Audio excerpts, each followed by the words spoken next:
नमस्कार मंडळी. Soybean chilli, soybean मसाला आपण नेहमी बनवतो. आज आपण इथे सोयाबीन भुर्जी बनवतोय. एक 5-6 मिनिटांसाठी गरम पाण्यात सोयाबीन भिजवायचे. त्यानंतर यातील सर्व पाणी पिळून काढून घ्यायचे.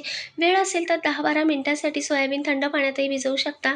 थंड पाण्यातही पिळून काढून घ्यायचे. मिक्सरला चालू बंद करून फिरवून घ्यायचं. थोडासा किमा झाला की त्यानंतर सर्व सोयाबीन असं या पद्धतीने मिक्सरला फिरवून झाल्यानंतर आता गॅसवर कढाई ठेवून घेतली.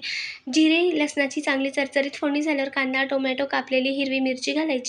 परतवून घेतल्यानंतर गॅस मंद आचेवर करून पावडर मसाले घालूया. चवीनुसार मीठ आणि फोडणीतच थोडीशी कोथिंबीर घालून मंद आचेवर परतवून घेतल्यानंतर आता यात सोयाबीन घालूयात.